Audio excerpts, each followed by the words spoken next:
Hello and welcome to this Beyond Exploring session, and today we are looking at the play The Arraignment of Paris by George Peele. It's written somewhere in the early 1580s. Date I've got here is 1581, but I've seen other variations on dating for this play. It is a play associated with the Boys of the Chapel Royal. It may indeed have had a court performance as well as other performances. And one of the things about this play is elements of the way it's been received and talked about has been sort of caught up in a specific performance event, rather than looking at this play as a play in a more general sense and how well the play might be performed, as is always our thrust, is to look at how we might perform this play today, or what we might want to do with it, or what we might do with the material, or any interferences that we might want to do to make this more playable for today. So that is something I'm just going to mention here at the top of the session. It is the second Peele, that explicitly written by Peele play that we have done. This is from early in his career. We have looked at The Old Wives' Tale from the latter end of his career. And he wrote many things in many different genres across many different styles. And we're going to be looking at more George Peele over the coming weeks with a bit of luck as we start running out of plays by Robert Greene. To explore this play today, and its plethora of characters, we have this fantastic team to read through the text today. So reading Flora and Oenone is... Hi, I'm Valentina Vinci, and I'm an actor and voiceover artist in London. And reading the parts of Pan and Paris is... Hello, I'm Sarah Blake. I'm an actor, writer and director living in Germany. And having helped assemble this script for the group, and also reading Venus is... Hello, I'm Helen Good, and I wish you hadn't said that, because now they'll know the errors are mine. Many of the errors are mine. So reading the part of Faunus, Thestylis and Colin is... Hello, I'm Pamela. I'm an actor based in London. Reading the parts of Silvanus and Hobbinol is... Hi, I'm Tamara. I'm an actor. I'm usually in London, but currently in Germany.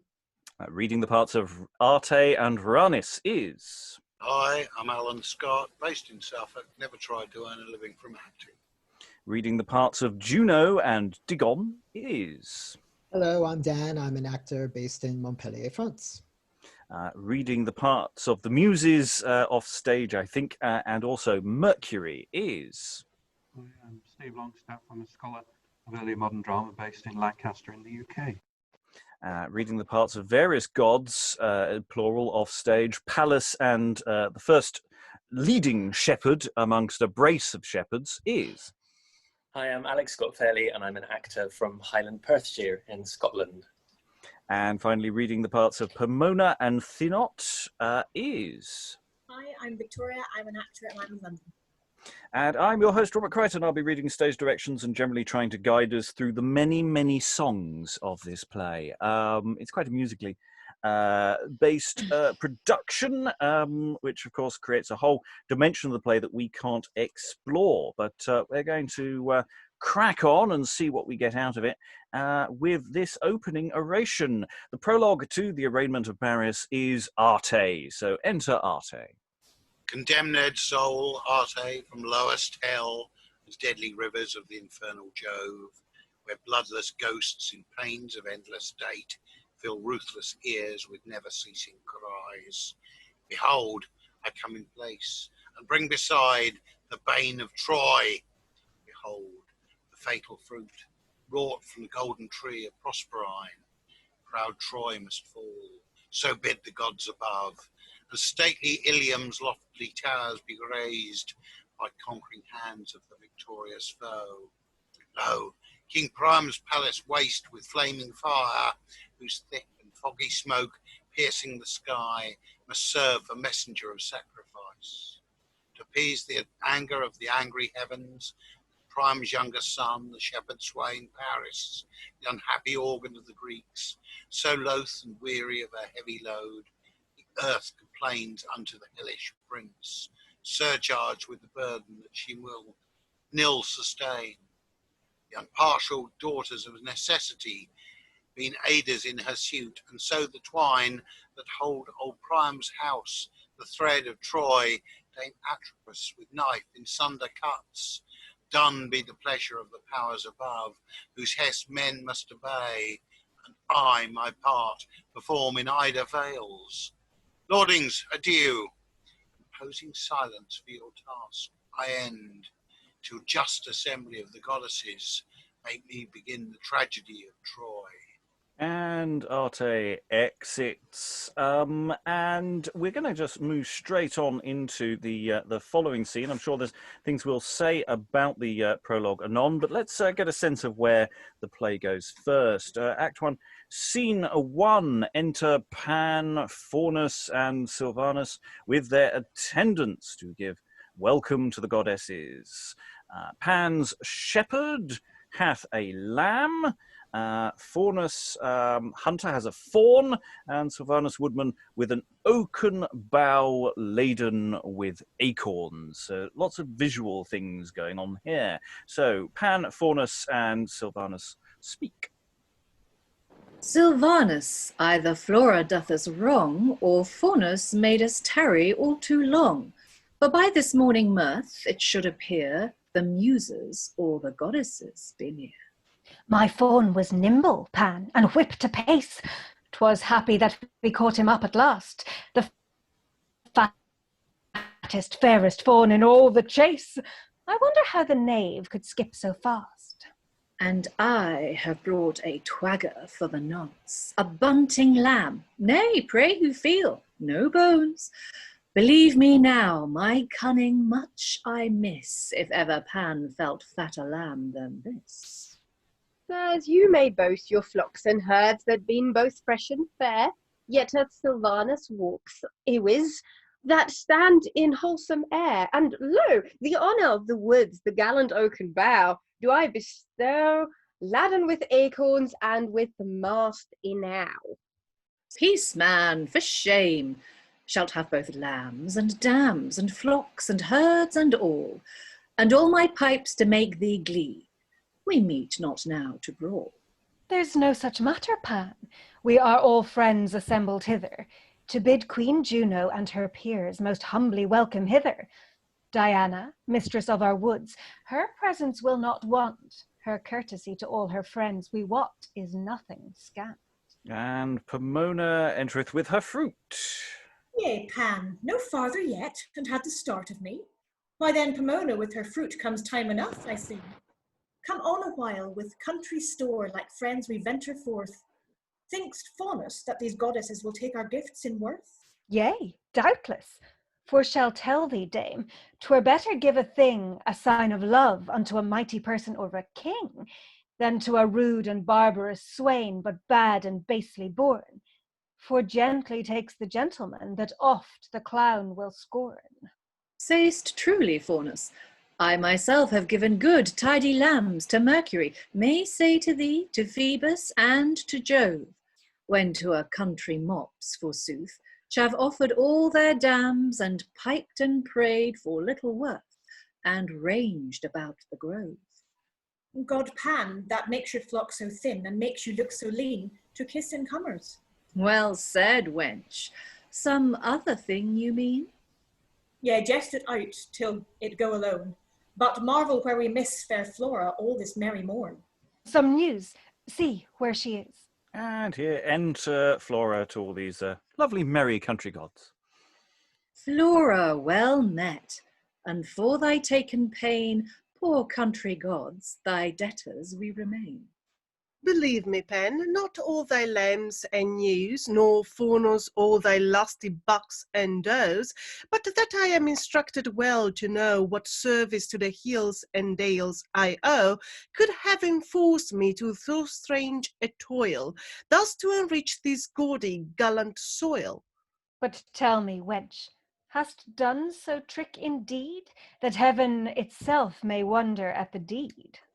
Not Iris, in her pride and bravery, adorns her arch with such variety, nor doth the milk-white way in frosty night appear so fair and beautiful in sight, as done these fields and groves and sweetest bowers, bestrewed and decked with party-coloured flowers, along the bubbling brooks and silver glide, that at the bottom doth in silence slide, the water flowers and lilies on the banks, like blazing comets, burgeoning all in ranks, under the hawthorn and the poplar tree, where sacred Phoebe may delight to be, the primrose and the purple hyacinth, the dainty violet and the wholesome mint, the double daisy and the cowslip, queen of summer flowers, do overpeer the green, and round about the valley as ye pass.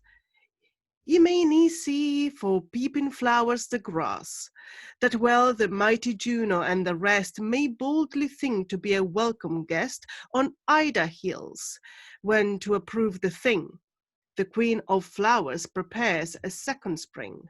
Thou gentle nymph, what thanks shall we repay to thee that makest our fields and woods so gay? Silvanus, when it is thy hap to see my workmanship in portraying all the three. First stately Juno with her port and grace, her robes, her lawns, her crownet, and her mace, would make thee muse this picture to behold, of yellow oxlips bright as burnished gold. A rare device, and Flora well, Purdy, did paint her yellow for her jealousy. Pallas in flowers of hue and colours red, her plumes, her helm, her lance, her gorgon's head, her trailing tresses that hang flaring round, of jewelly flowers so grafted in the ground, that, trust me, sirs, who did the cunning see, would at a blush suppose it to be she. Good Flora, by my flock, 'twas very good to dight her all in red, resembling blood. Fair Venus of sweet violets in blue, with other flowers infixed for change of hue, her plumes, her pendants, bracelets, and her rings, her dainty fan and 20 other things, her lusty mantle waving in the wind, and every part in colour and in kind. And for her wreath of roses she nil dare with Flora's cunning counterfeit compare, so that what living white shall chance to see, these goddesses, each placed in her degree, portrayed by Flora's workmanships alone, must say that art and nature met in one. A dainty draught to lay her down in blue, the colour commonly betokening true. This piece of work, compact with many a flower, and well laid in at the entrance of the bower, where Phoebe means to make this meeting royal, have I prepared to welcome them withal. And are they yet dismounted, Flora? Say, that we may wend to meet them on the way. That shall not need, they are at hand by this, and the conductor of the train hight reins. Juno hath left her chariot long ago, and hath returned her peacocks by her rainbow, and bravely, as becomes the wife of Jove, doth honour by her presence to her grove. Fair Venus, she hath let her sparrows fly, to tend on her and make her melody. Her turtles and her swans unyoked be, and flicker near her side for company. Pallas hath set her tigers loose to feed, commanding them to wait when she hath need, and hitherward with proud and stately pace. To do us honour in the sylvan chase, they march like to the pomp of heaven above, Juno and the wife and sister of King Jove, the warlike Pallas and the Queen of Love. Pipe, Pan, for joy, and let thy shepherds sing, shall never age forget this memorable thing. Cleo, the sagest of the sisters nine, to do observance to this dame divine, lady of learning and of chivalry, is here arrived in fair assembly, and wandering up and down the unbeaten ways, rings through the woods sweet songs of Pallas' praise. Hark, Flora, Faunus, here is melody, a charm of birds and more than ordinary. An artificial charm of birds heard within. The silly birds make mirth. Then should we do them wrong, Pomona, if we nill bestow an echo to their song? And there is a song here. So there's a choir within and without. So basically the Muses and the gods are acting as backing singers, and we've deliberately, rather than try and get people to speak in unison, we've split the gods and muses between these two chaps here. So gods and muses, not singing, sing, please. O Ida, O Ida, O Ida, happy hill, this honour done to Ida, may it continue still. Ye country gods that in this Ida won, bring down your gods, gifts of welcome, for honour done to Ida. Behold, in sign of joy we sing, and signs of joyful welcome bring, for honour done to Ida. The Muses give you melody to gratulate this chance, and Phoebe, chief of Sylvan chase, commands you all to dance. Then round in a circle our sportants must be, hold hands in a hornpipe, all gallant in glee. And there's a dance. Reverence, reverence, most humble reverence. Most humble reverence. At which point Pallas, Juno and Venus enter, Rhanis leading the way. Pan alone sings this song. The god of shepherds and his mates, with country cheer salutes your states, fair, wise, and worthy as ye be, and thank the gracious ladies three for honour done to Ida. The birds continue to sing. Doesn't Venus, say which kind. Venus, what shall I say? For though I be a dame divine, this welcome and this melody exceed these wits of mine. Believe me, Juno, as I hight the sovereign of love, these rare delights in pleasure pass the banquets of King Jove. Then Venus, I concluded, easily may be seen, that in her chaste and pleasant walks, fair Phoebe is a queen.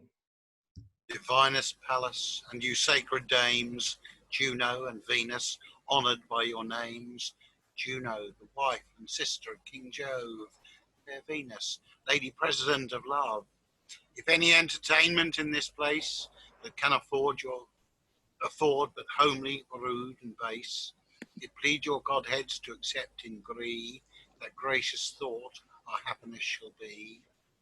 My mistress Diane, this right well I know, for love that to this present she doth owe, accounts more honour done to her this day than ever whilom in these woods of Ida.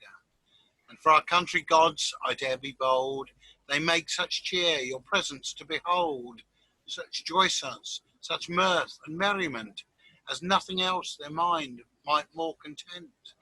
And that you do believe it to be so, fair goddesses, your lovely looks do show. It rests in fine, but to confirm my talk, ye deign to pass along to Diane's walk, where she among her troop of maids attends the fair arrival of her welcome friends. And we will wait with all observance due, and I do lobbed just a handful of honour stones at his it. heavenly to bestow. The god of shepherds, Juno, ere thou go, intends a lamb on thee for to bestow. Faunus, high ranger in Diana's chase, presents a fawn to Lady Venus' grace. Silvanus gives to Pallas' deity this gallant bough wrought from the oaken tree. To them that do this honour to our fields, her mellow apples poor Pomona yields. And, gentle gods, these signs of your goodwill we take in worth, and shall accept them still. And Flora, this, O thee among the rest, thy workmanship comparing with the best, let it suffice thy cunning to have power to call King Jove from forth his heavenly bower. Hadst thou a lover, Flora, credit me, I think thou wouldst bedeck him gallantly. but wend we on, and Rhanis lead the way that kens the painted paths of pleasant Ida. And there we'll pause. I'm going to assume that Alex was having some sort of minor problem. There was a bit of text that is not from the play in the recording you've just heard. I should apologise. A cat. We have a problem with cats in our gardens. We have chickens, and it got into the chicken coop.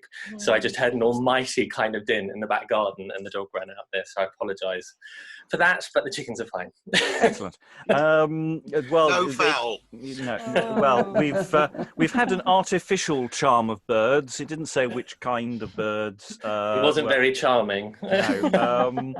Yes, I think we have archaeological evidence of such a similar kind of bird caller device in was it the Curtain dig? I think there was such things existed, and so whether it was that kind of thing or whether it was something else, who knows? So just to lead us into, we've finished our first scene, we finished the prologue, we finished our first song and dance. I don't think we've done a pastoral before, have we, as the group? We have gods and goddesses and country people and songs, and it's probably all performed by children originally, so it's all very charming. Any initial thoughts in this entertainment? Wave at me. Who wants to jump in? I see lots of smiles. Sarah. I'll jump in. Some of this language is beautiful. That who is it? That speech of Flora's shortly after she comes in, where she's talking about all the flowers, the violets and the mint and the daisy and the cowslip. I mean, nothing has made me want to go outside and loiter about outside more than that speech, I think, for about 3 months. It's like I've been in my house and going for my designated exercise in the park across the road, but like, oh man, that was just so beautiful. I really just wanted to get out there because it's just beautifully written, and the imagery is gorgeous. I'm much more prosaic in this. All I was thinking of was these artificial flowers must have taken an enormous amount of time in making, because I presume they use artificial flowers. They made them. I don't actually know when the convention of using artificial flowers actually begins. It might be much more modern. I genuinely don't know that. That's one to ask. If anyone knows, because it'd be quite difficult to get that many different coloured real flowers. And there's a big visual element here. Is we've got all these various offerings. Pomona with her fruit. And all sorts of the visual dimension to this should be beautiful and charming. It's interesting. It opens with Arte, who's sort of just going, well, there's some stuff's going to happen. I'm off to Troy to do to sort of facilitate some death and destruction. Here's some other stuff. I'm trying to remember who Arte was. She the goddess of chaos or discord? Condemned soul. Okay. She's the goddess of ruin, which I think is why she's there, because of the fall of Troy. I don't know about the flowers, because actually looking at the list of flowers, they wouldn't all necessarily overlap. You'd have to be extraordinarily lucky to have mint flowering at the same time as a hyacinth. And I know there is a theatre superstition about it being unlucky to have real flowers on stage, but again, I'm not sure when that came. Came in. Or actually, one of us has, or someone has modernised, because one textual thing, it's actually down as minth. TH to rhyme with hyacinth, but between us, life was too short. So yes, behold the fatal fruit. There's a certain fruit quality. Any additional thoughts at this stage, Helen? The rhyming. I mean, I plead guilty to the mint. I did give it some thought, but decided to that as th was often pronounced t. I don't junk the h. The rhyming is very, very clear and also very, very modern. I mean, I very nearly on that last line said that kens the painted plaths of pleasant Ide, because I felt, you know, it really needed to be that way. There are very few of these rhymes. Love and Jove is one, but very few of them don't rhyme in modern terms as well as then, which seems amazing. I think Ida works better than Ida anyway. Actually, yeah, the love of Ida doesn't quite land. Dan, were you waiting? Just in David and Ben Crystal's studies, they would rhyme love and Jove. There, yes, and own for one or words like that. So some of these rhymes would actually probably work back then, or not necessarily, but those in particular do. Yes, but the point was that. My point was that they most of them still rhyme, which I'm not used to. It's interesting, especially with the love of honour done to Ida and pleasant Ida, all that. It does. Peele is very good at an earworm. I think he writes very good lyrics for songs, as we discovered with. The remnants of the hunting of Cupid, because there's a particular phrasing used in that which is particularly, once it gets in your ear, it doesn't go, it sticks with you, and there's something very sticky about some of his phrasing which I really like. But then again, he also reuses a lot of his phrasing quite a lot of the time, so there's a reason it sticks. You've heard it more than once. Any other thoughts before we move forward? Nope, lovely. Okay, let's move to Act 1, Scene 2, and it's a bit more of a. We've had the ensemble now a bit of a duologue. Enter Paris and Oenone. Oenone, while we've been disposed to walk, tell me what shall be subject of our talk. Thou hast a sort of pretty tales in store. Dare say no nymph in Ida woods hath more. Again, beside thy sweet, alluring face, in telling them, thou hast a special grace. Then, prithee, sweet, afford some pretty thing, some toy that from thy pleasant wit doth spring. Paris, my heart's contentment and my choice. Use thou thy pipe, and I will use my voice. So shall thy just request not be denied, and time well spent, and both be satisfied. Well, gentle nymph, although thou do me wrong, that can ne tune my pipe unto a song, me list this once, Oenone, for thy sake, this idle task on me to undertake. And they sit under a tree together. And whereon then shall be my roundelay? For thou hast heard my store long since, dare say, how Saturn did divide his kingdom, though to Jove, to Neptune, and to Dis below, how mighty men made foul successless war against the gods and state of Jupiter, how Force's imp that was so trick and fair, that tangled Neptune's in her golden hair, became a Gorgon for a lewd misdeed. A pretty fable, Paris, for to read, a piece of cunning, trust me, for the nuns, that wealth and beauty alter men to stones. How Salamacis, resembling idleness, turns men to women all through wantonness. How Pluto wrought Queen Ceres' daughter thence, and what did follow of that love offence, of Daphne turned into the laurel tree, that shows a mirror of virginity.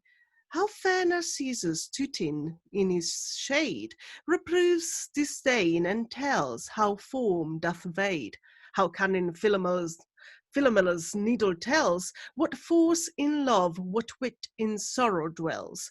What pains unhappy souls abide in hell, they say because on earth they lived not well.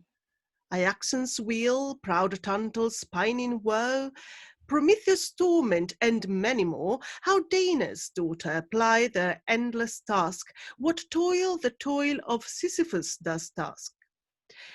All these are old and known, I know, yet if thou wilt have any, choose some of these, for trust me, else Oenone hath not many. Nay, what thou wilt, but sith my cunning not compares with thine, begin some toy that I can play upon this pipe of mine. There is a pretty sonnet then, we call it Cupid's curse. They that do change old love for new, pray gods they change for worse. The note is fine and quick withal, the ditty will agree, Paris, with that some vow of thine upon our poplar tree. No better thing, begin it then. Oenone, thou shalt see our music figure of the love that grows twixt thee and me. And here they sing. They're going to sing Cupid's Curse. And while Oenone singeth, he's going to pipeth. So he's going to be piping along in the background there. You can just say these lines. Fair, and twice so fair as any may be, the fairest shepherd on our green, a love for any lady. Fair, and twice so fair as any may be, thy love is fair for thee alone, and for no other lady. My love is fair, my love is gay, as fresh as been the flowers in May, and of my love my roundelay, my merry, merry, merry roundelay, concludes with Cupid's curse. They that do change old love for new, pray gods they change for worse. They that do change, etc. There's a lot of repetition here. We'll just open with the opening of the lines. Fair and fair, thy love is fair. My love can pipe, my love can sing, my love can many a pretty thing, and of his lovely praises ring my merry, merry roundelays, amen to Cupid's curse. They that do change, fair and fair, etc., etc. The song being ended, they rise. Sweet shepherd, for Oenone's sake, be cunning in this song, and keep thy love and love thy choice, or else thou dost her wrong. My vow is made and witness. The poplar will not start, nor shall the nymph Oenone's love from forth my breathing heart. I will go bring thee on thy way, my flock are here behind, and I will have a lover's fee, they say, unkissed, unkind. And ends that little scenette, going from a big chorus number to an intimate little sort of corner of Glastonbury Field number there. You almost you can. I'm not so much on the piping there. I'm thinking more a guitar. That's more how I see that. There's a little phrasing there. My love can many a pretty thing. Pretty thing will turn up in Peele in the future, in other forms. I liked that scene very much. Any thoughts from the room? Because we're at the end of the first act. Two contrasty scenes. Any thoughts? Wave at me. Alan, you can wave. We can see you. Yes, it's somewhat unusual compared with what we've been doing over the last several weeks. We've got to the end of Act 1 and nobody's died yet. Nobody's died. Yes, indeed. I can't promise there's going to be a continuance, but you know, I think you've got good odds. Can I ask if anybody knows, were the early modern people aware of the idea of panpipes, or are we really talking about a little flute? Good question. I have no idea. Next. It just gives the impression that he should actually be on a street corner busking, really, doesn't it? Doing My Heart Will Go On. So, Alex, I saw a hand. Yeah, just to say, I really like that speech of Oenone's is almost like a sort of potted version of the whole of Ovid's Metamorphoses, basically, in kind of one thing, which I really enjoyed. Actually, it was kind of it changed the pace of the scene nicely. Yeah, I'm really enjoying it so far. The pastoral thing isn't something I've encountered with you before, and it is nice, as Alan said, after all the blood and thunder of last week. But yeah, that speech again, looking at speeches again, you could almost take that for an audition speech and do it, and it would sort of stand up on its own. Also, I think because apart from the knowns and stones, that again the rhyming is very modern. Tamara. I'm assuming that there's also some dramatic irony with this scene, right? Because people at the time would have been fully aware what's going to happen next to those two characters, right? No. No? Well, I mean, people maybe personally know. Okay, so that's just me knowing Greek mythology really well. Yeah.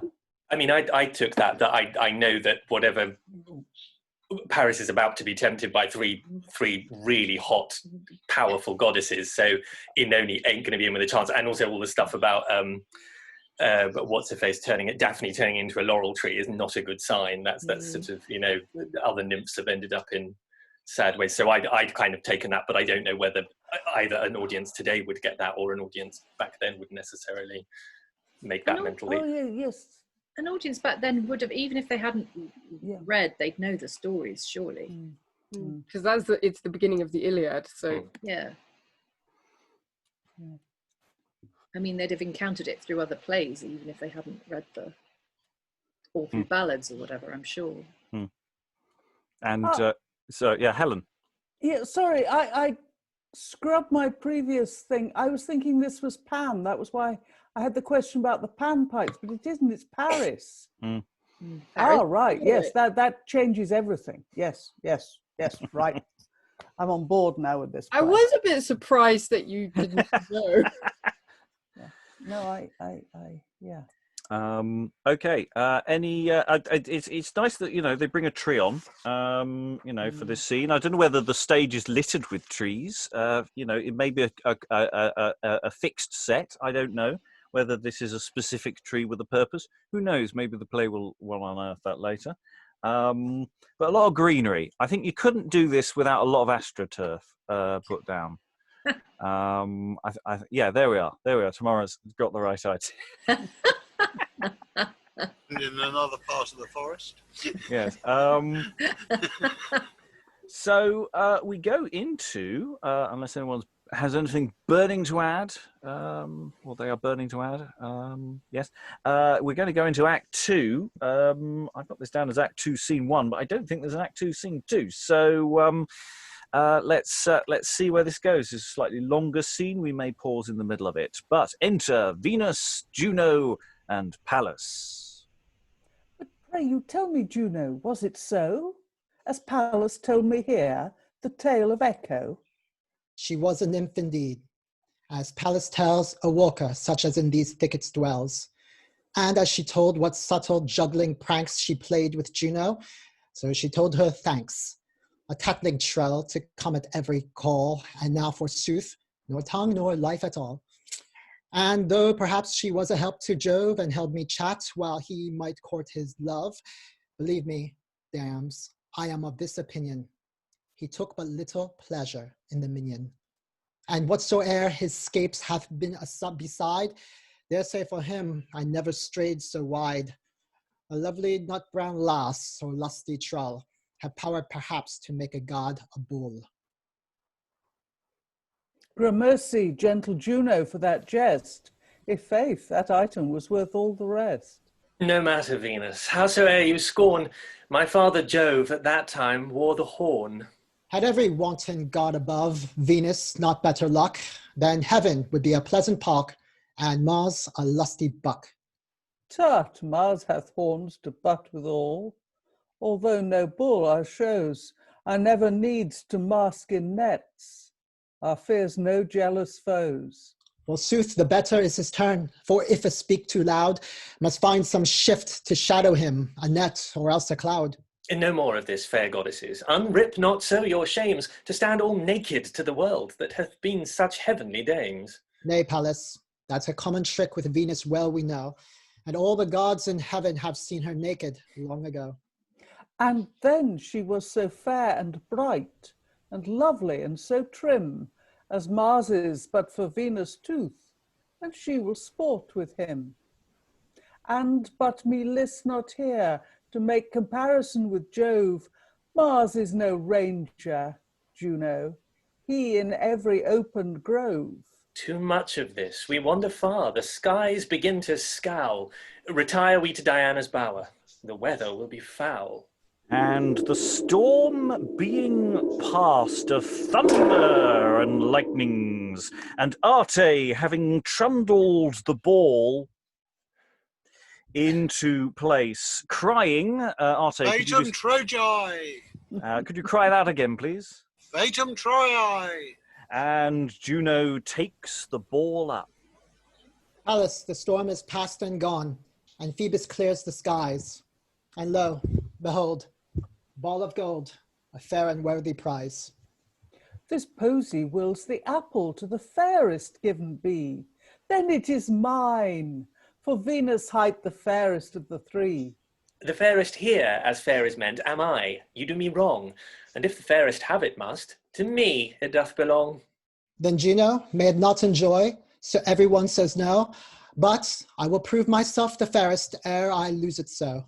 And here they read the posy. The brief is this: Deter pulcher let this unto the fastest given be, the fairest of the three, and I am she. Detur pulcherrimai, let this unto the fairest given be, the fairest of the three, and I am she. Detur pulcherrimai, let this unto the fairest given be, the fairest of the three, and I am she. My face is fair, but yet the majesty that all the gods in heaven have seen in me have made them choose me of the planets 7 to be the wife of Jove and queen of heaven. If then this prize be but bequeathed to beauty, the only she that wins this prize am I. That Venus is the fairest, this doth prove, that Venus is the lovely queen of love. The name of Venus is indeed but beauty, and men me fairest call par excellency. If then this prize be but bequeathed to beauty, the only she that wins this prize am I. To stand on terms of beauty as you take it, believe me, ladies, is but to mistake it. The beauty that this subtle prize must win, no outward beauty height, but dwells within. And sift it as you please, and you shall find this beauty is the beauty of the mind, this fairness, virtue, height in general, that many branches hath in special. This beauty, wisdom, height, whereof am I by heaven appointed goddess worthily. And look how much the mind, the better part, doth overpass the body in desert. So much the mistress of those gifts divine excels thy beauty and that state of thine. Then, if this prize be thus bequeathed to beauty, the only she that wins this prize am I. Nay, Pallas, by your leave you wander clean.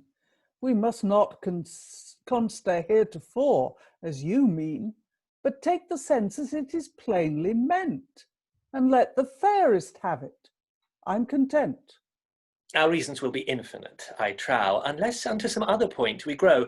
But first here's none, methinks, disposed to yield, and none but will with words maintain the field.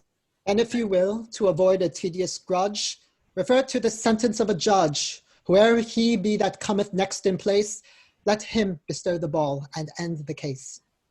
So can it not go wrong with me at all? I am agreed, however it befell, and yet by common doom so may it be. I may be said the fairest of the three. Then yonder lo, that shepherd swain is he that must be umpire in this controversy. And here enter Paris. Juno, in happy time, I do accept the man. It seemeth by his looks some skill of love he can. The nymph is gone, and I, all solitary, must wend to tend my charge, oppressed with melancholy. This day, or else me fails my shepherd's skill, will tide me passing good, or passing ill.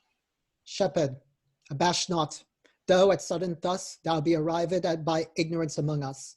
Not earthly, but divine, and goddesses all three, Juno, Pallas, Venus, these our titles be. Nor fear to speak for reverence of the place, chosen to end a hard and doubtful case. This apple, lo, nor ask thou whence it came, is to be given unto the fairest dame.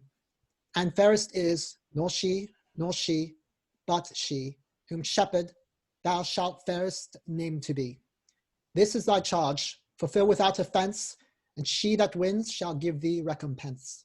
Dread not to speak, for we have chosen thee, sith in this case we can no judges be. And shepherd, say that I the fairest am, and thou shalt win good guerdon for the same. Nay, shepherd, look upon my stately grace, because that pomp that longs to Juno's maist thou mayest not see. And think Queen Juno's name, to whom old shepherd's title works of fame, is mighty, and may easily suffice at Phoebus' hand to gain a golden prize. And for thy meed, sith I am queen of riches, shepherd, I will reward thee with great monarchies, empires, and kingdoms, heaps of massy gold, scepters and diadems curious to behold, rich robes and of sumptuous workmanship and cost, and thousand things whereof I make no boast. The mold whereon thou treadest shall be of Tagus' sands, and Xanthus shall run liquid gold for thee to wash thy hands. And if thou like to tend thy flock and not from them to fly, their fleeces shall be coloured gold to please their master's eye. And last, to set thy heart on fire, give this one fruit to me, and shepherd, lo, this tree of gold will I bestow on thee. And I'm just going to pause us briefly there because we're about to go into the X Factor competition. That is Juno, Pallas, and Venus. And we'll find out whether it's a no from you. This sort of opening, it has a sort of quality of mirror ball on the wall, who's the fairest of them all. It's an interesting situation. The storm passing by I particularly liked. There's a lot of this where I'm thinking there's a lot of fun to be had with the staging and the design work on this. I'm really that's really engaging me at the moment. Thoughts about this scene so far? There's a bit more. There's some show numbers to come, effectively. Wave, who wants to jump in? Come on, someone dive in. Alan. One thing that's got me slightly puzzled is that most of the references are to the Greek mythological gods, and yet Mars turns up, and I thought he was the Roman. It's a bit of a mishmash, isn't it? Oh, they're all over the place, though. In terms of, they're mostly Roman names. Okay. I mean, they're all Roman names except for Pallas, who should be Minerva. Yeah. Yes. Why be consistent when you can be poetic? It's fine. Put that on a t-shirt. It's me that they never refer to they very rarely refer to Apollo. He's always Phoebus, which took me some time to get hold of. But the goddesses have got the knives out from the word go. I love that sort of jibe at Venus for the whole net thing about her being caught in the net and everyone coming to laugh at her naked with Mars. That's straight off. It's like some sort of drunken hen party kind of marauding through the wood. Saturday night Newcastle. They are so catty from the get-go. Yeah. Yes, they are. The thing that always occurs to me with this story, whatever form I read it in, is like Pallas Athene's there, goddess of wisdom. Why does she not just cut the apple into 3 equal shares and they all have a piece? Because too difficult. Because that would have saved a whole lot of trouble. But Sarah, because patriarchy and woman fights about space. Yeah. That's how we work, obviously. Obviously. Yeah, and it's not even by Robert Greene.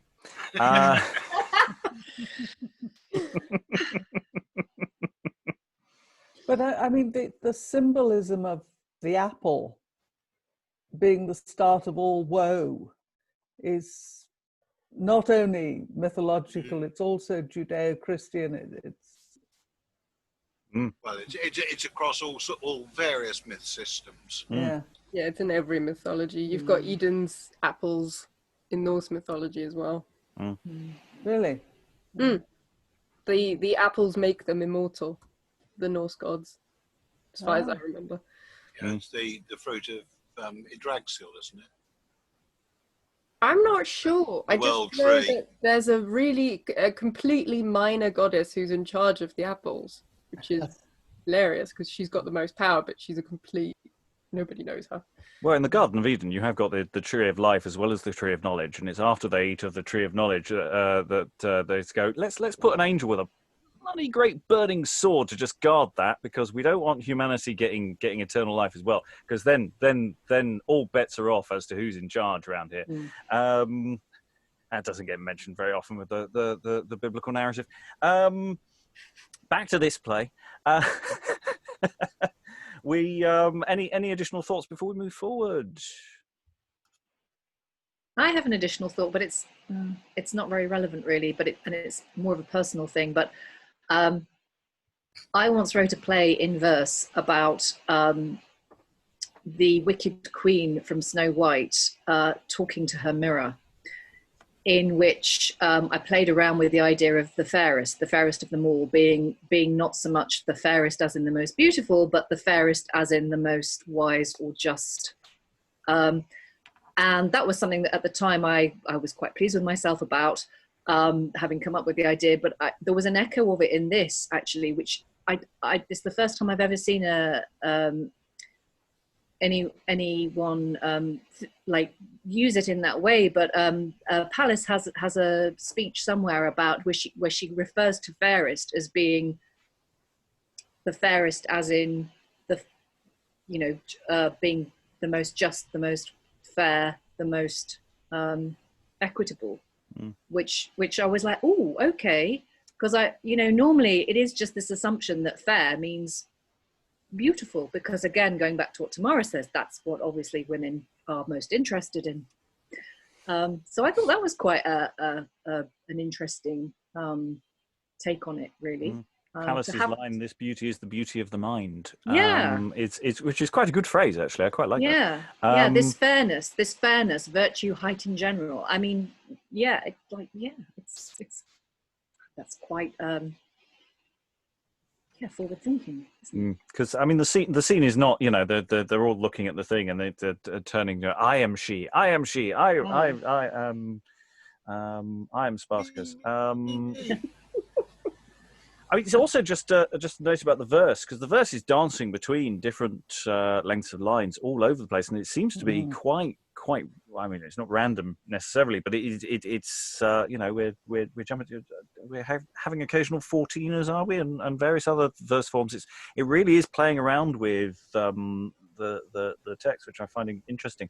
I don't have anything more to say about that just than to note it. But anyone has any thoughts about that? Anyone finding a part they particularly want yet as actors? I'm enjoying Pallas. I'm enjoying fighting her corner. So yeah. I mean, just because she's not just the goddess of mayhem, she's also the goddess of mischief. Arte is just... She's got a small part, but... Fairly key to the way it develops. Yes, suddenly turning up with the ball.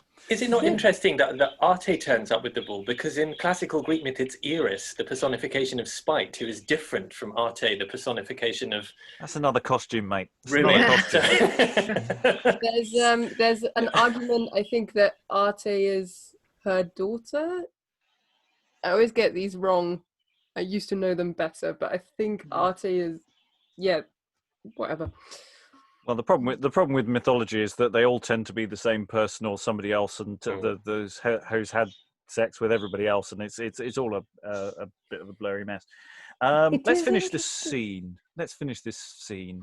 As we go into various bits of demonstrative action and verse and song, and let's sort of unpack each one in turn. So first up is Juno's show. I wish I had some music. I really do. Thereupon did rise a tree of gold, laden with diadems and crowns of gold. The ground Enter whereon tree, basically. Enter tree. the ground whereon it grows, the grass, the root of gold, the body and the bark of gold, all glistering to behold. The leaves are burnished gold, the fruits that thereon grow are diadems set with pearl and gold in gorgeous glistering show. And if this tree of gold in lieu may not suffice, require a grove of golden trees, so Juno bear the prize. And the tree sinks, so... There we are, the tree's gone again. And now it's Pallas's turn to say some dialogue. Me list not tempt thee with decaying wealth, which is embased by want of lusty health. But if thou have a mind to fly above, it crowned with fame near to the seat of Jove, if thou aspire to wisdom's worthiness, whereof thou mayst not see the brightness, if thou desire honour of chivalry, to be renowned for happy victory, to fight it out, and in the champaign field to shroud thee under Pallas's warlike shield, to prance on barbed steeds, this honour, lo, myself for guerdon shall on thee bestow. And for encouragement, that thou mayst see what famous knights Dame Pallas's warriors be, behold, in Pallas's honour here they come, marching along with sound of thundering drum. So, Pallas's show, I don't have a proper drum, I have a tambourine. Whereupon did enter 9 knights in armour, treading a warlike amain by drum and fife, and then they having marched forth again, now Venus speaks. Come, shepherd, come, sweet shepherd, look on me. These been too hot alarms, these for thee. But if thou wilt give me the golden ball, Cupid, my boy, shall have it to play withal. That whensoe'er this apple he shall see, the god of love himself shall think on thee, and bid thee look and choose, and he will wound whereso thy fancy's object shall be found. And lightly when he shoots, he does not miss, and I will give thee many a lovely kiss. Come and play with thee on Ida here, and if thou wilt a face that hath no peer, a gallant girl, a lusty minion troll, that can give sport to thee, thy bellyful, to ravish all thy beating veins with joy. Here is a lass of Venus' court, my boy. Here, gentle shepherd, here's for thee a piece, the direst face, the flower of gallant Greece. And Venus show, here Helen entereth in her bravery with 4 cupids, 4, count them, attending on her, each having his fan in his hand to fan fresh air in her face. Helen singeth, is it Helen singing or she Yes. singeth? Is it Venus or Helen, I wonder? It's Helen. Singeth as follows. We'll have it Venus, just say it. Great. Se Diana nel cielo è una stella, chiara e lucente, piena di splendore, che porge luca al fanato cuore. Se Diana nel ferro è una dea, che dà conforto all'anima danate, che può amor sommotte desperate. Se Diana che in terra è delle ninfe, reina imperativa di dolci fiore, tra bosche, selve, da morte a pastori. Io sono Diana, dolce e rara, che con il guardi io posso far guerra, a Dian inferno in cielo e in terra. Exit Helen, and I'm assuming with accompanying cupids. Anyone have any idea what any of that meant? I see nodding from Valentina. Valentina, Well, give us a précis. Well, it's basically it's a whole thing about Diane, and it's basically saying that like if she's in the sky as a star, and she's in hell, like the kind of the comfort god, and she's on earth, the nymph and like the goddess of like sweet flowers and all that. She herself, I'm guessing it's Helen, is as Diane, sweet and rare, and just with her eyes she can make wars in earth, sky, and earth, heaven, and hell. So she doesn't think anything of herself. Like, well, is that question selfless? Is that question of who is actually saying those lines? Is it Venus singing? Is it somebody else singing? Or is it the Helen figure coming on singing? Who is actually saying that song? It would be weird for Venus to compare, like to think of herself as Diane. She's a different goddess. Yes. Yeah. I mean, she's talking about Helen being the beautiful creature, isn't it? Here is what you could win. It's slightly ironic that the flower of Greece chooses to sing in Italian as well, which is quite delightful. It's all right. Don't mind us. Yeah. Are we back to bullseye? This is what you could have won. Well, yes. It's sort of, isn't she lovely? Isn't she beautiful? As Helen comes on, because Venus is the only one who sort of seems. It's quite seducing on Paris. She's really going in and seducing him. Here, you can get kisses and beautiful. I'll give you the most beautiful woman there is. This won't lead to any trouble politically further down the line at all. It's not like she's married already. No, it'll be fine. It'll be fine. What are you up to, Venus? Yeah. It is interesting, though, isn't it? The way she kind of subverts the contest, because all of a sudden it's not really about how fair she is, how beautiful she is. It's about, oh, look at this lovely woman that you can have if you pick me. It's a bit bribe. Sneaky. It's a bribe. It's totally a bribe. Yeah. Bribe. I'm thinking of the jazz music instruction of Vamped already. It's interesting because the Juno's doing this thing with the golden tree. What was going on, Juno? Tell us about your golden tree. What was going on with yours? What were you trying to do there?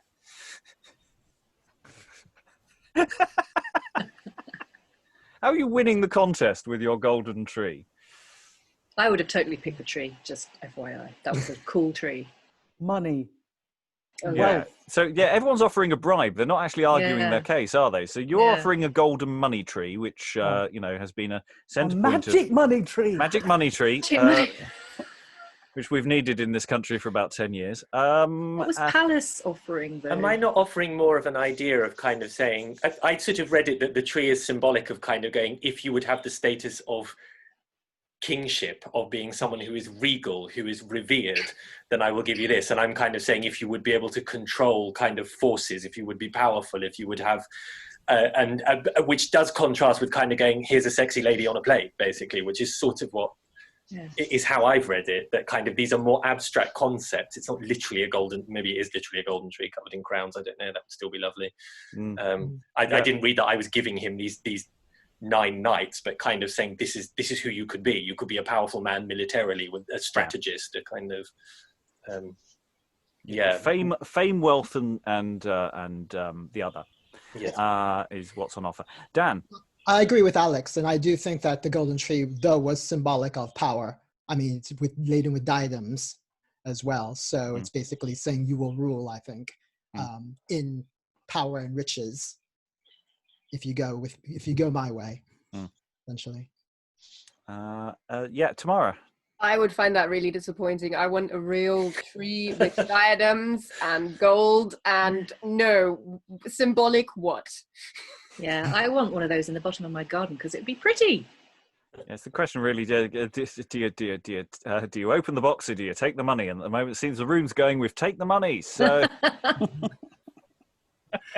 God, the props budget for this production would be fairly spectacular. Well, yeah, we can assume that a reasonable whack was spent on this, which is something for discussion at the end of the process. So the scene isn't over because Paris now gets a speech. He's going to make a decision. Who's bribed Paris the most? What does Paris go for? So Paris, put us out of our misery. This is where there's a long pause. The cameras zoom in on you. They zoom in on Venus and Pallas. Of expectation. Who are you going to choose? Who are you going to choose? Most heavenly dames, was never man as I, poor shepherd swain, so happy and unhappy, the least of these delights that you devise, able to rape and dazzle human eyes. But since my silence may not pardoned be, and I appoint which is the fairest she, pardon, most sacred dames, sith one, not all, by Paris' doom must have this golden ball. Thy beauty, stately Juno, dame divine, that like to Phoebus' gold beams doth shine, approves itself to be most excellent. But that fair face that doth me most content, saith fair dames, is neither she nor she, but she whom I shall fairest deem to be. That face is hers that hight the Queen of Love, whose sweetness doth both gods and creatures move. And he giveth the golden ball to Venus. And if the fairest face deserve the ball, fair Venus, ladies, bears it from ye all. And in this ball doth Venus more delight than in her lovely boy fair Cupid's sight. Come, shepherd, come, sweet Venus is thy friend, no matter how the other gods offend. And Venus takes Paris away with her. But he shall rue and ban the dismal day wherein his Venus bear the ball away, and heaven and earth just witnesses shall be, I will revenge it on his progeny. Well, Juno, whether we be lief or loath, Venus hath got the apple from us both.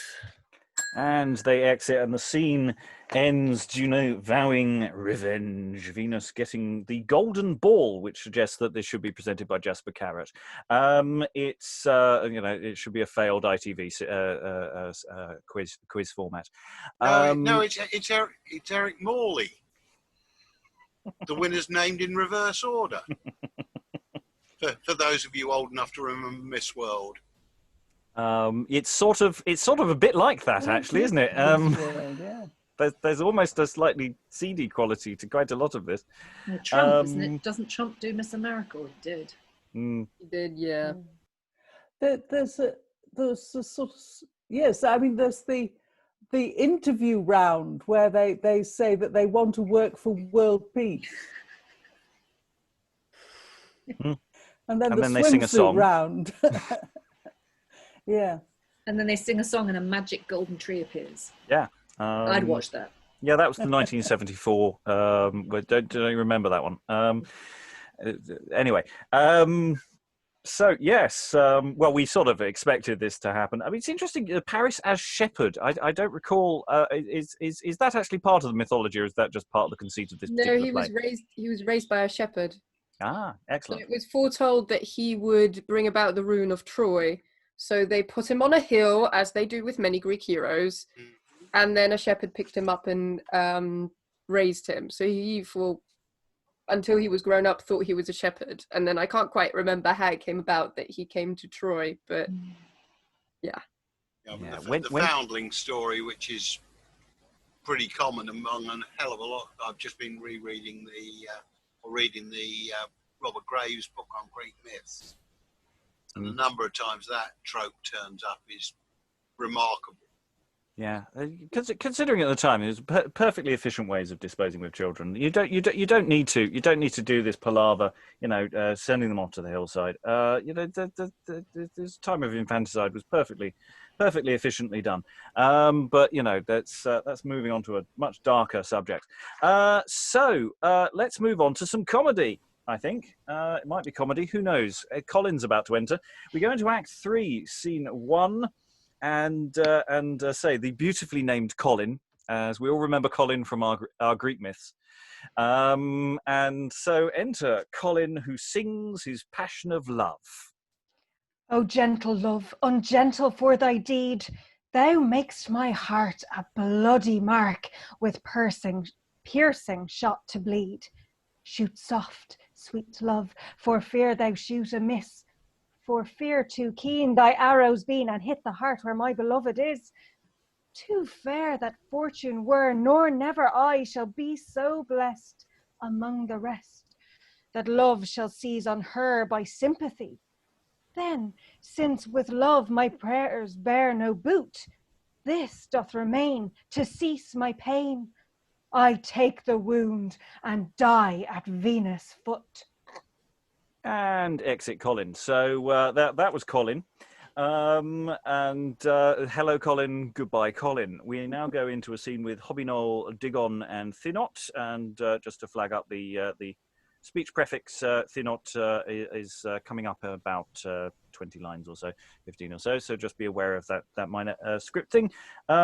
So let's find out who Hobbinol, Diggon, and Thenot are as they enter. Poor Colin, woeful man, thy life forspoke by love. What uncouth fit, what malady is this that thou dost prove? Yeah, well, love is void of physic clean, or love's our common rack. Yeah, it gives us pain to bring us low, and lets us medicine lack. That ever love had reference mong silly shepherd swains, belike that humour hurts the most that most might be their pains. Hobbin, it is some other god that cherisheth their sheep. For sure this love doth nothing else but make our herdmen weep. Yeah, what hap is this, I pray, where all our woods rejoice, for Colin thus to be denied his young and lovely choice. She hight indeed so fresh and fair, that well it is for thee, Colin, and kind hath been thy friend that Cupid could not see. And whither wends you, yon thriveless swain, like to the stricken deer? Seeks he tictamnum for his wound within our forest here?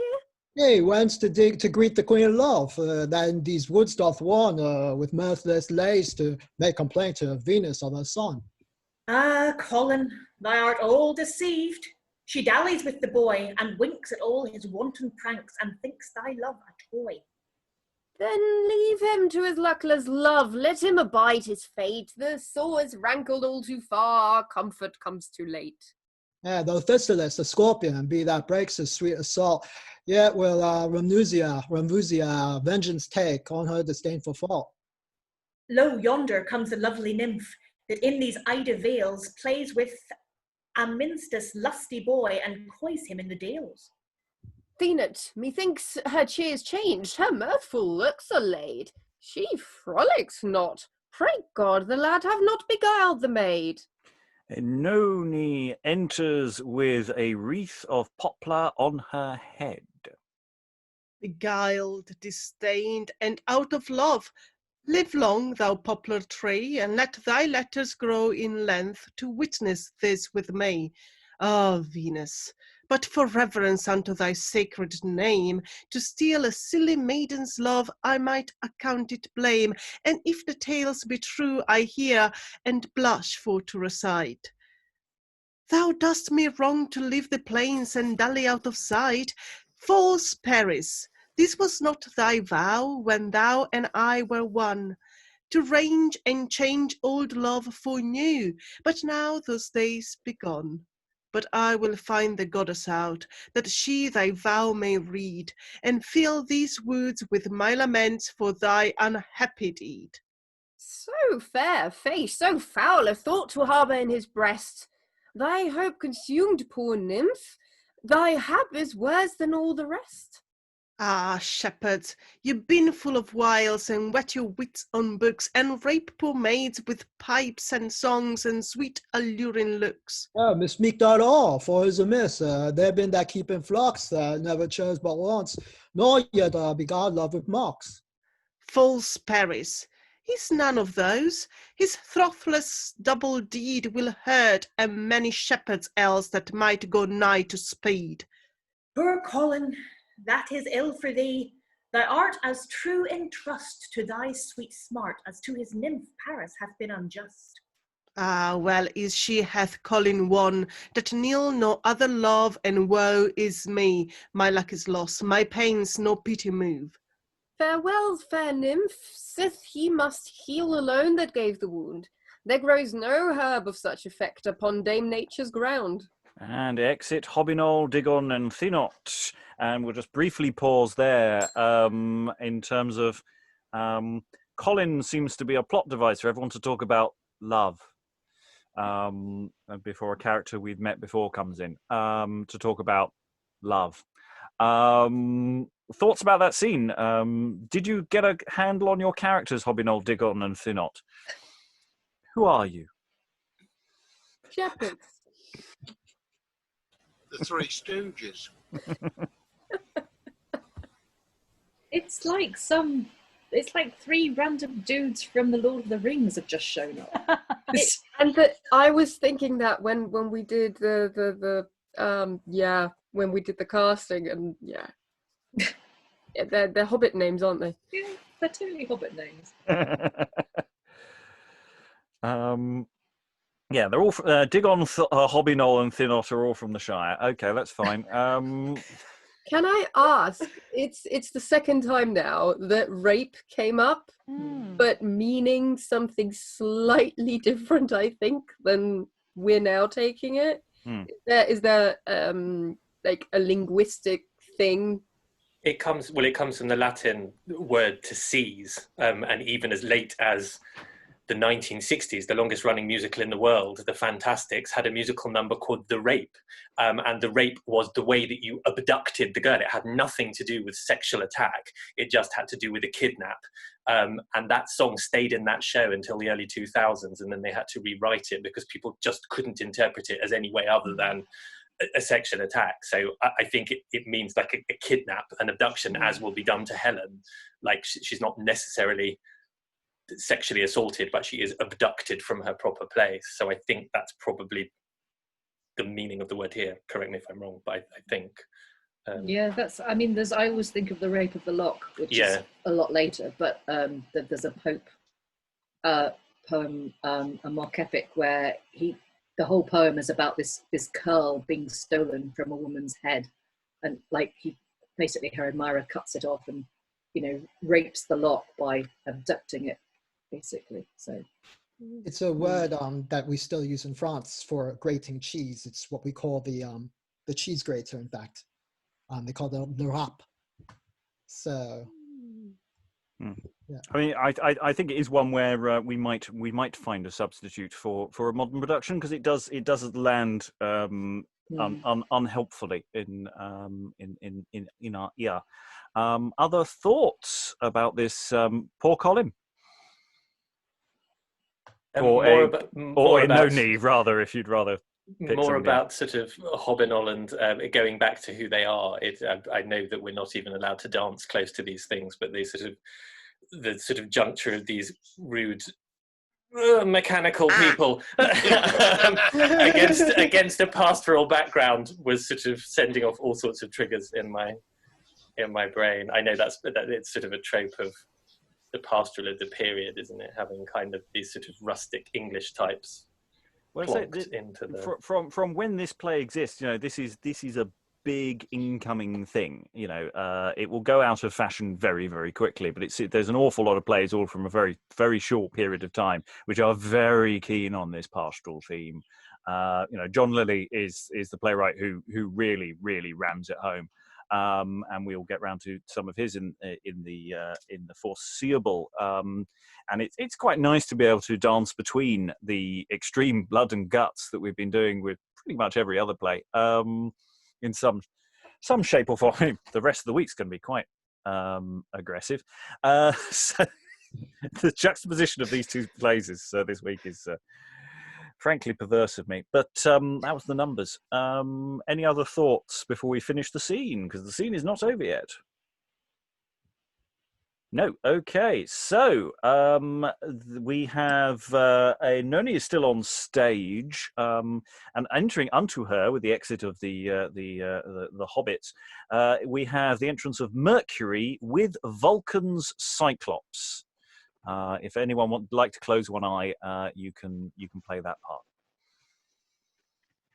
Here is a nymph that sadly sits, and she belike can tell some news, Piracman, of the jolly swain we seek. Dare wage my wings the last of love. She looks so bleak and thin, and 'tis for anger or for grief. But I will talk begin. Break out, poor heart, and make complaint. The mountain flocks to move, what proud repulse and thankless scorn thou hast received of love. She singeth, sirs. Be hushed a while. Indeed, she does sing Oenone's complaint. You can just say it. Yeah. Melpomene, the muse of tragic songs, with mournful tunes in stole of dismal hue, assist a silly nymph to wail her woe, and leave thy lusty company behind. Thou luckless wreath, becomes not me to wear the poplar tree for triumph of my love. Then, as my joy, my pride of love is left, be thou unclothed of thy lovely green, and in thy leaves my fortune written be, and them some gentle wind let blow abroad, that all the world may see how false of love false Paris hath to his Oenone been. And the song ended, Oenone sitting still, but a still moment here. And then Mercury speaketh. Good day, fair maid. Weary belike with following of your game. I wish thee cunning at thy will to spare or strike the same. I thank you, sir. My game is quick and rids a length of ground, and yet I am deceived, or else has had a deadly wound. Your hand perhaps did swerve awry. Or else it was my heart. Then sure it plied his footmanship. I played a ranging part. You should have given a deeper wound. I could not that for pity. You should have eyed him better then. Blind love was not so witty. Why, tell me, sweet, are you in love? Ah, would I were not so. You mean because he does you wrong? Purdy, the more my woe. Why, mean ye love, or him ye loved? Well, may I mean them both. Is love to blame? The queen of love hath made him false his troth. Ye indeed the queen of love. Even wanton Cupid's dame. Why was thy love so lovely then? His beauty hight his shame, the fairest shepherd on our green. Is he a shepherd then? And sometime kept a bleating flock. Enough, this is the man. Where was he then? About these woods, far from the poplar tree. What poplar mean ye? Witness of the vows twixt him and me. And come and wend a little way, and you shall see his skill. Sirs, tarry you.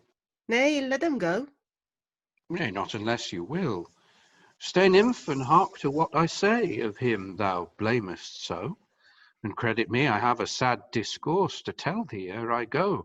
Know then, my pretty mops, that I hight Mercury, the messenger of heaven, and hither fly to seize upon the man whom thou dost love, to summon him before my father Jove, to answer matter of great consequence, and Jove himself will not be long from hence.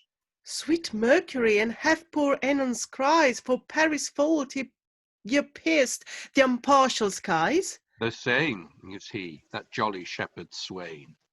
His flock to graze upon Aurora's plain. The colour of his coat is lusty green, that would these eyes of mine had never seen. His ticing curled hair, his front of ivory, then had not I, poor I, been unhappy I. No marvel, wench, although we cannot find him when all too late the Queen of Heaven doth mind him.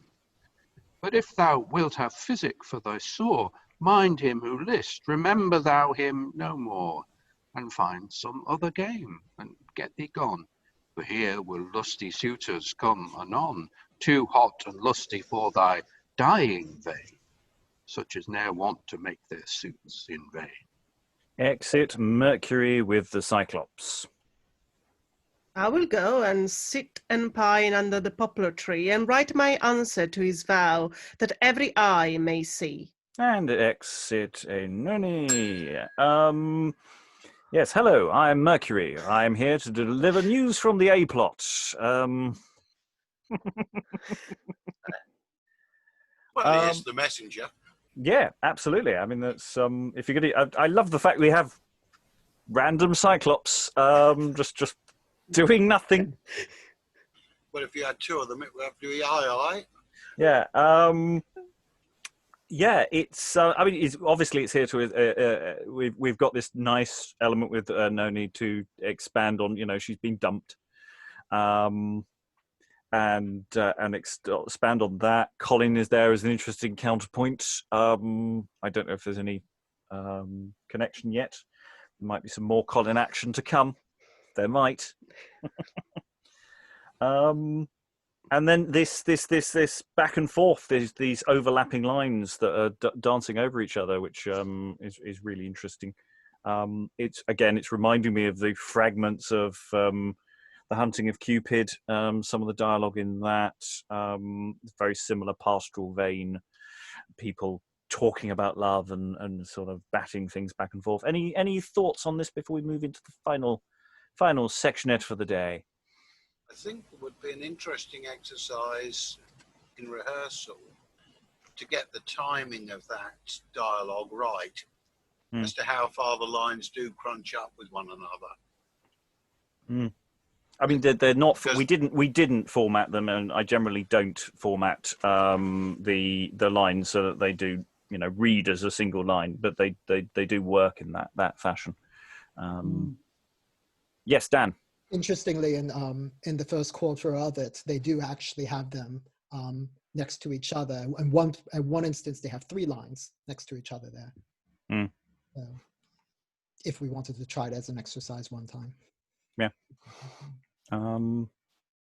Any final thoughts about Mercury? I mean, Mercury's quite a gentle soul, I think. Am I reading that right? Or sympathetic? Yeah. But what's he doing with a Cyclops? Don't ask. They had a costume left over. Yeah, why not? Why not just throw everything together? Stephen, any thoughts there? Why have you got a Cyclops? Every home should have one. I'm a god, I can have what I want. Is it a connection back to Vulcan that clearly Venus has been up to no good? Because Vulcan does appear later on, doesn't he? That the Cyclops were in the service of Vulcan, at least in some myths. That if he's been sent to find out what's been going on, that he's accompanied by one of Vulcan's minions because Venus has been running amok. I don't know. It's probably a tenuous link, but that was all I could think of that would. What is his overseer? Vulcan's busy in the forge. He can't leave the forge. He's sent one of his. Yeah, I don't know. That was the only connection I could find to explain. Because also, if Mercury's flown there, has he held the Cyclops, carried him on his back? I don't kind of. That was really bugging me for most of it. This is probably not the idea. We're back to Hodge and the Smith's man, aren't we? Yeah, it's very odd. That Dan. would make sense, though. No, sorry. Carry on. No. Oh no, I always think of my impression of Mercury is always from Dido, where he is more of a threatening character when he gives the warning to Aeneas there. So maybe this is just, I mean, besides the fact that he's got the Cyclops to oversee everything, also his menacing aspect to him. Sarah. Oh, I was just thinking what Alex said. That would make sense though, because the Cyclops work in the forge of Vulcan. So, and obviously Vulcan and Venus by this point are on different sides. So yeah, maybe it's a sign of where Mercury's loyalties lie or where his sympathies lie, like a visual for the audience. Or maybe they just had a random Cyclops costume head that they wanted to use. Does he call him by name? Does Mercury call him by name, the Cyclops? Yes. Yes. Yeah. It gives Prackman,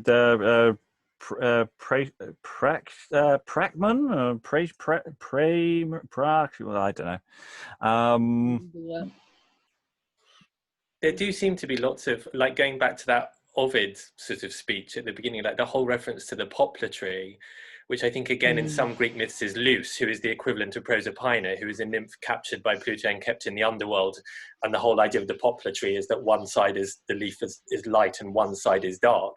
Again, spelling out that no good comes of nymphs who sort of fall in love with major characters in Greek mythology. It seems a very, along with the visual spectacle of it, it seems a very densely rich tapestry of references, whether they're in the flowers of the the earlier speech or what have you, or these nods to different Greek myths. Or maybe Sarah's right. Maybe they just had a Cyclops costume. There is a sense of cramming as much stuff in as possible, isn't there? Anyway, we do need to do our final scene of the session. So Act 3, Scene 2. So the opening line, it's Venus says, "Shepherds, I am content." There's a slight formatting error there. So enter Venus, Paris, the formatting error? So Venus says, "Shepherds, I am content." Sorry. I'd already corrected. Yes, yeah. Yes, I've corrected it before, after I sent the scripts out, so it was sort of there was a cock up. That should be correct, but it's a minor error. So anyway, enter Venus, Paris, and a company of shepherds.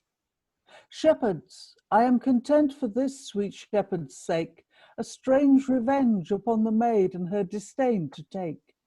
Let's Colin's corpse be brought in place and buried in the plain. And let this be the verse, the love whom Thestylis has slain. And trust me, I will chide my son for partiality that gave the swain so deep a wound, and let her 'scape him by. Alas, that ever love was blind, to shoot so far amiss. Cupid, my son, was more to blame, the fault not mine, but his. And exit the shepherds sad.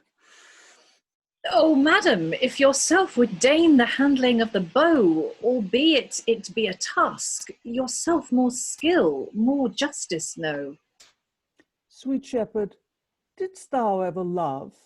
Lady, a little, once. And art thou changed? Fair queen of love, I love not all at once. Well, wanton, wert thou wounded so deep as some have been, it were a cunning cure to heal, and rueful to be seen.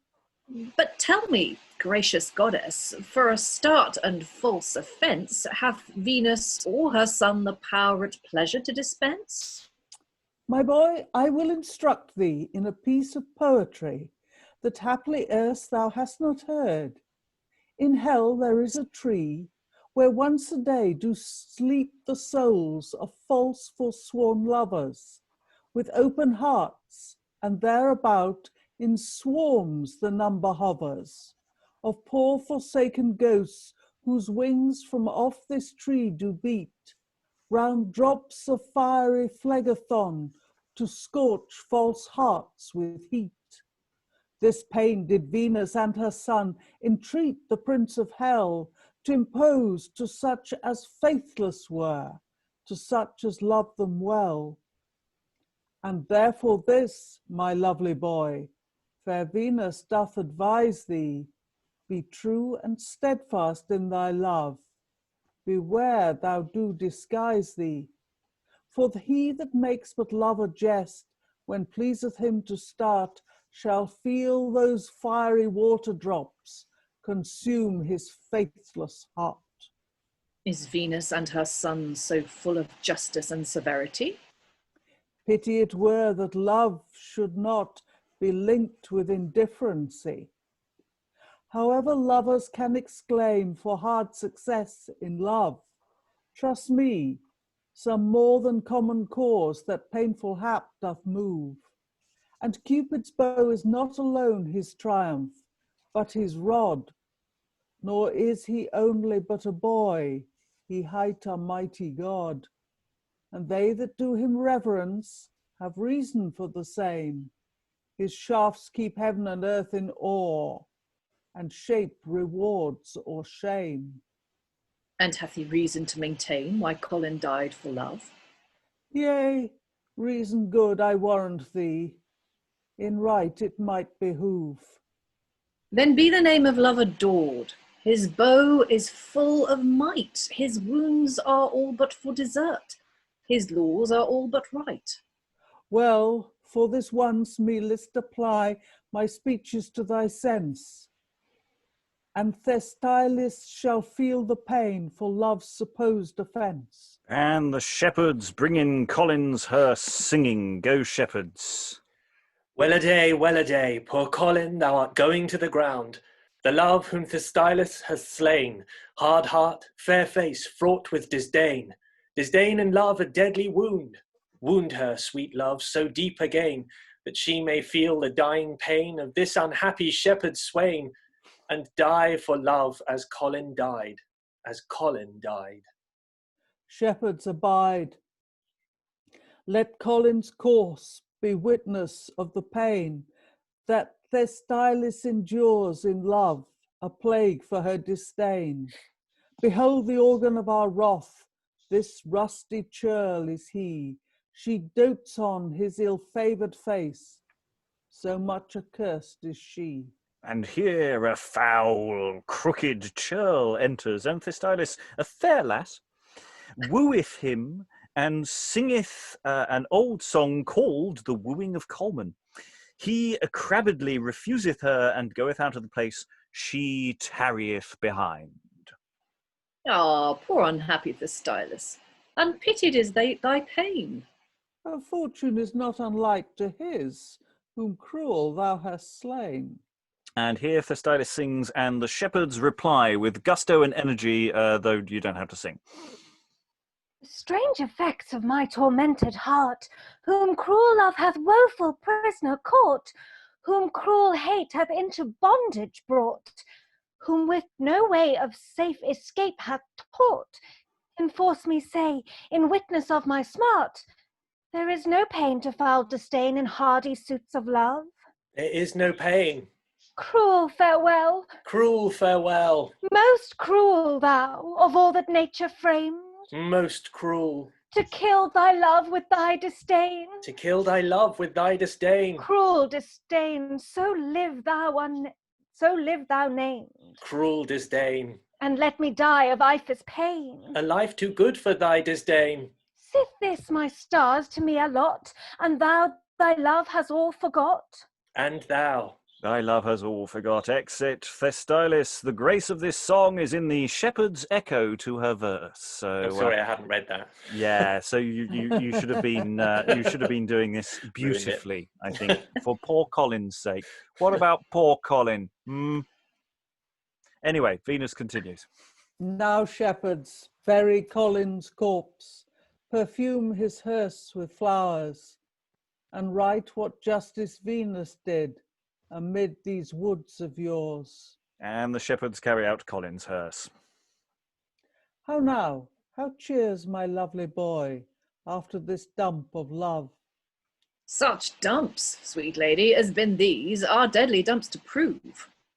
See, shepherd, there are other news after this melancholy. My mind presumes some tempest toward upon the speech of Mercury. And indeed Mercury enters here with Vulcan's Cyclops.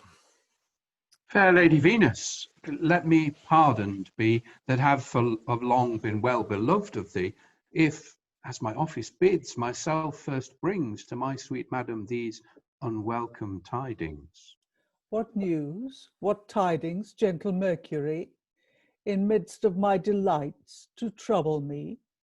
At Juno's suit, Pallas, assisting her, is both did join in suit to Jupiter.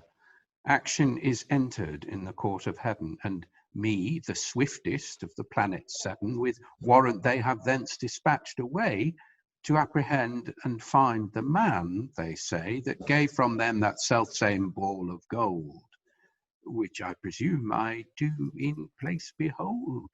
which man, unless my marks be taken wide, is he that sits so near thy gracious side? This being so, it rests he go from hence, before the gods to answer his offence. What tale is this? Doth Juno and her mate pursue the shepherd with such deadly hate? As what was then our general agreement? To stand unto they nil be now content? Let Juno jet and Pallas play her part. What here I have, I won it by desert. And heaven and earth shall both confounded be, ere wrong in this be done to him or me. This little fruit, if Mercury can spell, will send, I fear, a world of souls to hell. What mean these cyclops, Mercury? Is Vulcan waxed so fine to send his chimney sweepers forth to fetter any friend of mine? Abash not, shepherd, at the thing, myself thy bail will be. He shall be present at the court of love, I warrant thee. Venus, give me your pledge. My seston or my fan, or both? Nay, this shall serve, your word to me as sure as is your oath. At Dian's bower, and lady, if my wit or policy may profit him, for Venus' sake let him make bold with Mercury. And exit Mercury with the Cyclops. Sweet Paris, whereon dost thou muse? The angry heavens for this fatal jar, name me the instrument of dire and deadly war. And exit Venus and Paris et al. So we finally got to the meaning of what Cyclops is for. He's the heavy. He's the jailer with the chains. Mercury is the one delivering the indictment, but it's up to the Cyclops to actually put him in cuffs, mate. But luckily, they've got bail proceedings have gone through, and in return for the fan of Venus, you've got surety that he's going to turn up to court. So, Dan. In addition, I did some, I guess, half-assed research right now on that the Vulcan being the forger, this and the Cyclops being a servant could have been assisting with the shackles. Yeah, that as well. And it's got a golden fruit. Yes, it's a pear. It's a pear, close enough. There's only one of them. It's got to be said that there's something that's really sweet about this scene, but also it's all undermined by the fact that we have this this sad scene about Colin. It's just that name just immediately doesn't land, because the scene is clearly, by the grace of this song is in the shepherd singing, that actually it should be a sweet scene, not a comic scene. There may be a little bit of comedy to it, but the general note is something it's quite sad. He's died for love, and did we know that? No, I don't think so. It's just literally Not we saw till it being. We saw the body. He did say it though in his speech, didn't he? That he was going to go and die at Venus' foot. Yeah, but we thought he was being. But I thought he was being metaphorical. Oh right, okay. Poetic. No, it's very serious. Very serious. Yeah, Colin. Colin's a serious chap. And then the vengeance of what Thestylis is made to love a crooked, ugly churl who refuses her attentions, which is an interesting curse to put out there. Not unproblematic. But yeah, so this whole thing is Colin's dump of love.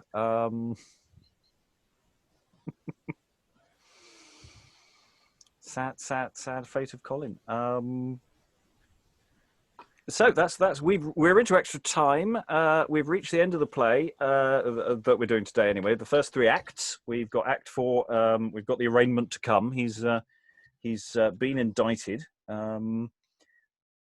So sort of general final thoughts, either about that scene or sort of the rest of the play itself, and start going around the room.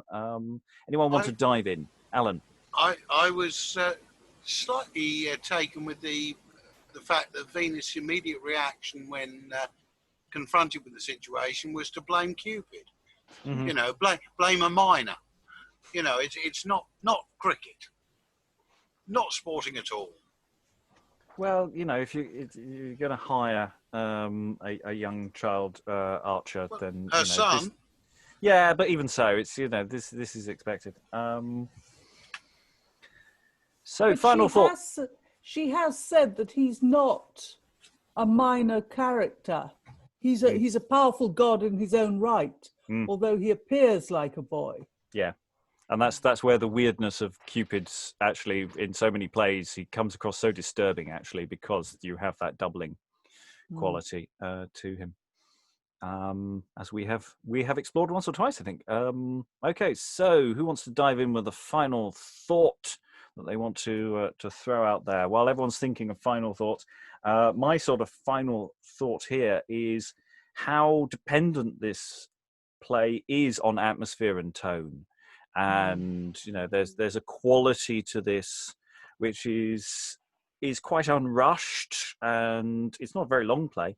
We're already the better part 3/5 of the way through, and the musical quality and the tone that you're going for there, the quality of the singers, we can assume with much surety that the original singers were fantastic. It was their day job, was doing the singing basically. So on top of the visuals, it's not necessarily spectacular per se, but it's definitely very detailed. So who wants to go in for a final thought first? Dan, I saw a wavy hand. No, it's just to reinforce the fact that we think that it says at least on the title page that was performed by the queen by the children of the chapel. So it makes sense that these young children would be also singers as well if they were performing this play. And it was also performed at court as well. So it takes full advantage of the fact that they are children singers. They're children singers. There's a cuteness to everything, and there's a budget. So, Stephen. Well, just to pick up on your point, Rob. I mean, we can think of this as a reboot, can't we? This is a story that everybody's going to know, and the key thing is the style, the tone. It's the way that it's being done, because it's part of the educated person's kind of armory, isn't it? So this explains some of the features of it. I think the particular kind of styles that it's picking up on, because this is a tale that's been told and told and told and told, and we're rebooting it. Okay, how are we going to do it? And I think your point is perhaps the key point. Lovely, Valentina. I see a hand. Yeah. Well, it makes sense to me that it was performed by children, because the thing that I was thinking throughout is it's a very it would be great for a showcase, because a lot of the characters have a good monologue, a song, and a bit of dialogue. A tremendous number of them are women, of the characters, far more than in a play. But of course, that would once again fit if you're talking about boys' voices. You have the range of actors available who can play whatever part you want for them within the logic of the piece. Whereas in a playhouse, you are limited to some degree to what you can do. Sarah, any final thoughts? I really am enjoying it. It's a delectable confection, isn't it? It's like one of those really rare, precious desserts with lots of spun sugar on the top that is brought to your table, and you think, oh, I can't possibly eat that, it's too beautiful. I agree with what Stephen said about it, and what you said about it all being about the tone, because it's a well-known story. So it just strikes me as being something that would have been done to delight people. And yes, let's put on a show after dinner and everyone will be charmed and beguiled by it. I kind of like it because it's a nice palate cleanse after all the the blood and gore. And also I am one of those people, I'm very shallow and I'm always totally beguiled by things like gilded trees and you know, random cyclopses making so you could do such a lot with the staging and then the songs as well. It's just, yeah, delightful confection. The absence of the music is felt, I think. Yeah, I mean that would just lift the whole thing and just make it even, you know, delightful, I think. Pamela, any final thoughts? Colin, any final thoughts, Colin? Colin finds it utterly terrifying that this would be done by children. That's like Colin's idea of hell. I am very much enjoying the play, but I hate the thought that this would be all little tight. Oh no, Yeah. I can't bear it. I think it'd be beautiful done outside though, like really to get into the whole nature and feel surrounded by that. I think it would be beautiful. Victoria, final thoughts? I think the bit that I've enjoyed most is the three goddesses getting him in and going, like, we don't mind who you pick. It doesn't matter. Nothing bad's going to happen. Just tell us what you think. Tell us what you think. And then he says what he thinks, and then they're like, right, okay. I'd like to be one of them. I think that's what I want. Yeah. Alex, final thoughts?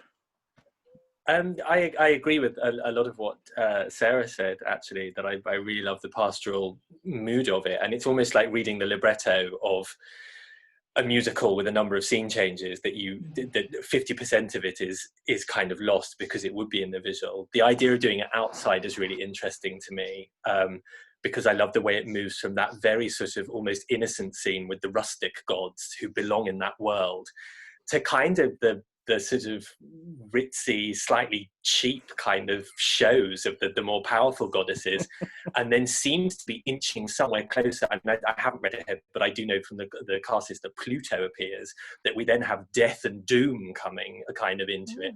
And to stage it outside and maybe move between areas that you could facilitate that in. But I really love it. It's one of my favourite stories. It was actually musicalised in the 20th century. There's a very obscure 1954 musical by Jerome Moros called The Golden Apple, which is sung through and is set in Washington State at the turn of the 20th century in the Spanish-American War. And Paris is a travelling salesman who runs off with Helen. It's well worth looking up. There's a brilliant recording of it from an American theatre company. But it's one of my favourite stories, and I love the way it's done here. Yeah. I mean, without any spoilers for next time, Valentina's point about being a showcase. The next act or so is definitely showcase material because, all the gods turn up. Literally all of them. It's hell tomorrow. They're all assemble. Their gods assemble for the arraignment. So you know, I mean, it's hardly his peers. As that, it's quite a intimidating setup. Alan, any final thoughts? It's interesting. I mean, so far the first three acts have been a nice pastoral overall, with only one or two elements of any form of heavy plot whatsoever. You know, nothing really to justify the title of the piece so far, until that very last sequence at which he's dragged off in chains. Oh, he's saved. Dragged off. He's saved from being dragged off in chains. Yeah. Threatened with. Yeah. The doom and gloom arrives. Yeah, but I mean, it's interesting, and I think it could be problematic trying to do it with kids in the company in a modern period. Oh yeah. Well, Edward's boys get away with murder, frankly, and considerably. Yeah. I mean, it's not actually excessively sexual in a way that so many other boys' companies' plays are. Disturbingly sexual. I have to say though, when I'm visualizing it in my head how it would be done, I'm really not thinking about a cast of kids, and like when Pamela mentioned it, it kind of jolted me back into it actually, because I was thinking, oh god, yeah, of course this would have been kids, but for a modern audience, I think it would work really well to just do it with a regular cast of, you know, adult actors. It would transpose really well, I think. Tamara, final thoughts? I also had well, I didn't have trouble seeing it with a kids company, but I thought it was interesting because like Sarah said, I think there were so many bawdy plays for boys companies, and there are some bits in here that could be like that, but it's a lot less. And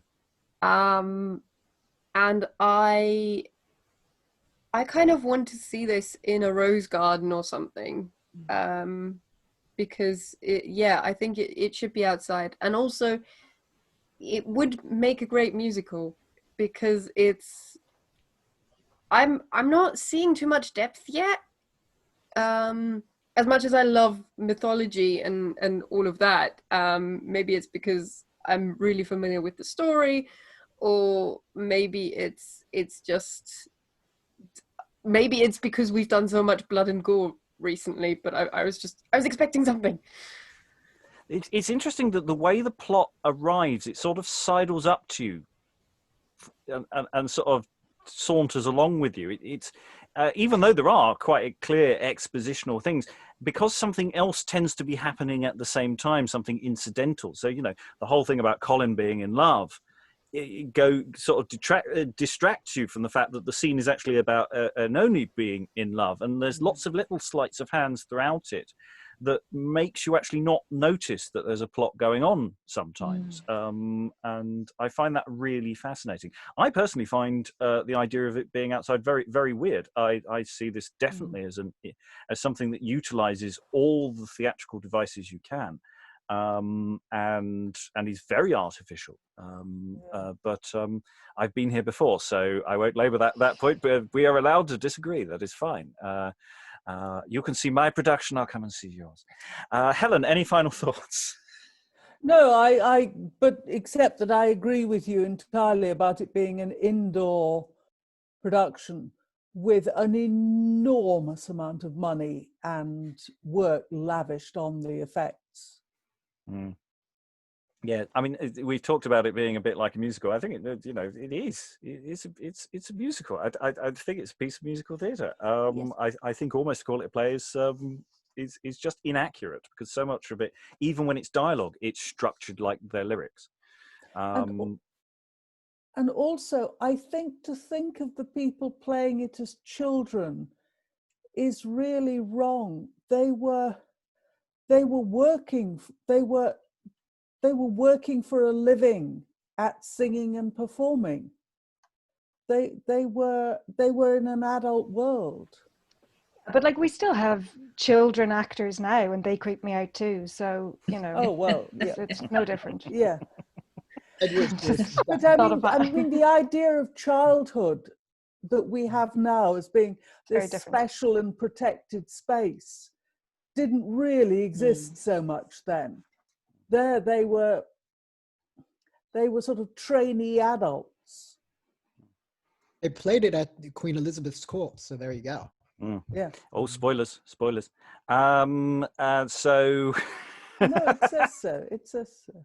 Yeah. Well, it's the end of the session. So tomorrow we are going to be going into Act 4, Act 5. We're going to finish the play off. Not a huge amount left to do, apart from, the plot. And then, for reasons best known to analysts, we are going to segue into the play Silvanus, which is from a much later period in time. It's about 10 years, written about at least 10 years later, by somebody else. The only reason I can think in my mind, apart from just simply the way the numbers added up to how many plays I could fit in this week, the only connection between the two plays is I have 2 editions of each play in green. And they're lovely. And that's why we're doing those 2 plays this week. That's the logic. And on that final thought, I've been your host, Robert Crighton, and you've been watching this exploring session, and I hope to you come again soon. Bye. Bye.